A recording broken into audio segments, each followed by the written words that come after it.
నమస్తే. నేను సిరి. ఆంధ్రప్రదేశ్లో గతంలో ఎన్నోసార్లు వరదలు వచ్చినప్పటికీ విజయవాడ నగరంలో ఇంత పెద్ద మొత్తంలో వరదలు రాలేదు. కానీ ఆంధ్రప్రదేశ్ నుంచి తెలంగాణ 2014లో విడిపోయిన తర్వాత గత 10 ఏళ్లలో విజయవాడకి వరదలు రాలేదు. భారీ వర్షాలు వచ్చినప్పటికీ వరదలు రాలేదు. వర్షాలు పడిన తర్వాత వరద నీరు వెంటనే వెళ్లిపోయేది. కానీ మొన్న కురిసిన భారీ వర్షాల నేపథ్యంలో బుడమేరుకి గండ్లు పడడంతో వరద నీరు మొత్తం విజయవాడ నగరాన్ని ముంచెత్తాయి.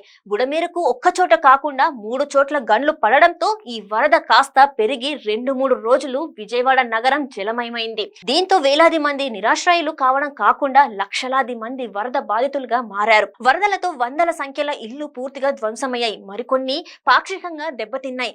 కొందరి ఇళ్లలో అయితే ఏ ఒక్క వస్తువు మిగలకుండా అన్ని కొట్టుకుపోయాయి. భారీ వర్షాలు వరదలతో ప్రజలు తీవ్ర ఇబ్బందులు ఉండడంతో రాష్ట్ర ముఖ్యమంత్రి నారా చంద్రబాబు నాయుడు వరద సహాయక చర్యలు తానే స్వయంగా పాల్గొన్నారు.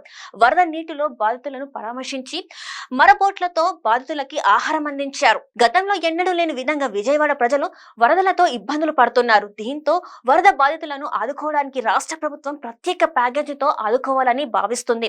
ఇందుకు సంబంధించిన వరద బాధితులను పూర్తి స్థాయిలో ఆదుకునేలా మార్గదర్శకాలను రూపొందించాలని ముఖ్యమంత్రి నారా చంద్రబాబు నాయుడు అధికారులను ఆదేశించారు. రాష్ట్రంలో టీడీపీ, జనసేన, బీజేపీ కూటమి ప్రభుత్వం కొనసాగుతున్నందున రాష్ట్ర వ్యాప్తంగా 3 పార్టీల నేతలు, క్యాడర్ కూడా వరద బాధితులను ఆదుకోవడంలో తమ వంతు ప్రయత్నాలు చేస్తున్నారు. బుడమేరు వరదతో విజయవాడ నగరంలోని లక్షలాది మంది భారీగా నష్టపోయారు.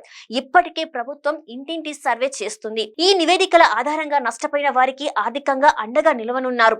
ఎవరికి ఎంత ఇవ్వాలనే అంశం పైన అధ్యయనం మొదలైంది. విజయవాడలో వరదలతో భారీగా ప్రాణ ఆస్తి నష్టం జరిగింది. ఇప్పుడిప్పుడే తిరిగి సాధారణ పరిస్థితులు నెలకొంటున్నాయి. ముంపు ప్రాంతంలో ప్రతి ఇంట భారీగా నష్టం జరిగింది. ప్రాణాలు కోల్పోయిన కుటుంబాలకు ప్రభుత్వం ఆర్థిక సహాయం ప్రకటించింది. అదే విధంగా వాహనాలు, వస్తువులకు త్వరగా బీమా చెల్లించేలా కేంద్ర, రాష్ట్ర ప్రభుత్వాలు చర్యలు తీసుకుంటున్నాయి. ప్రతి ఇంటి నుంచి వస్తువులతో సహా ఏం కోల్పోయారనే వివరంగా సమాచారం సేకరిస్తున్నారు అధికారులు.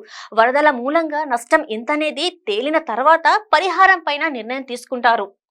వరదల కారణంగా నీట మునిగిన ప్రతి ఇంటికి 20,000 చొప్పున ఆర్థిక సహాయం అందించేలా ప్రభుత్వం ఆలోచన చేస్తుంది. దీనికి సంబంధించి ఆర్థికంగా వెసులుబాటు పైన కసరత్తు చేస్తుంది. మొత్తం ఎన్ని ఇళ్లు నీట మునిగాయి, ఏ మేర నష్టం జరిగిందనే ఆరా తీస్తుంది.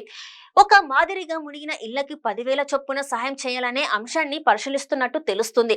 పలువురు వాహనాలను కోల్పోయారు. వారికి అండగా నిలవాలనేది ప్రభుత్వ ఆలోచనగా మంత్రులు చెప్తున్నారు. దీనికి సంబంధించిన సమాచారం సైతం సేకరిస్తున్నారు. ఈ నేపథ్యంలో వరద నీట మునిగిన ఆటోలకు, టాక్సీలకు 10,000, అలాగే మోటార్ సైకిళ్లకు మరమ్మతుకి 3,000 ఇవ్వాలని భావిస్తున్నారు. ఈ వర్షాల వరదలతో నష్టపోయిన పంటలకు గతంలో ఇస్తున్న పరిహారాన్ని మరింత పెంచి రైతులకు ఇవ్వాలనే ప్రతిపాదనల పైన కసరత్తు జరుగుతుంది. ప్రభుత్వం ఆర్థిక వెసులుబాటును పరిగణనలోకి తీసుకొని నిర్ణయం తీసుకుంటున్నట్లు తెలుస్తుంది. ప్రభుత్వం వరద నష్టం సహాయంపై ఇప్పటికే మంత్రుల కమిటీ నియమించిన నేపథ్యంలో కమిటీ నివేదిక ఆధారంగా ప్రభుత్వం ప్యాకేజీని అధికారికంగా ఖరారు చేసి ప్రకటించే అవకాశం ఉన్నట్టు తెలుస్తుంది.